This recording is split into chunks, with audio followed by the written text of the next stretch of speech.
prévoit aussi une offre au logement, une aide au logement plutôt, et l'on pourrait croire que les conservateurs voudraient appuyer ce projet de loi.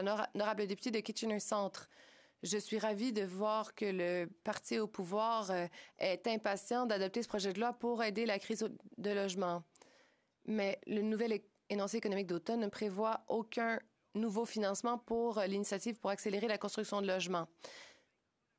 Les libéraux auraient pu éliminer l'exemption d'impôts que les sociétés de placement immobilier dont elles profitent, donc ces sociétés. Pourquoi les libéraux sont-ils si déterminés à progresser de manière si sélective? L'honorable secrétaire parlementaire, jamais auparavant dans l'histoire du Canada, un gouvernement a-t-il autant été concentré sur la question du logement? Le collègue a fait référence à l'énoncé économique d'automne qui a été déposé en chambre hier. Je sais que mon collègue aime beaucoup les logements coop. Dans l'énoncé économique d'automne, nous avons alloué plus de 400 millions de dollars pour la construction de davantage de coop de logement.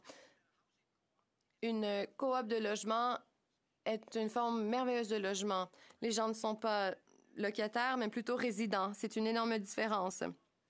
Si j'avais plus de temps, j'aimerais pouvoir parler de tout ce que fait ce gouvernement pour pallier la crise de logement. L'honorable député de Sherwood Park, Fort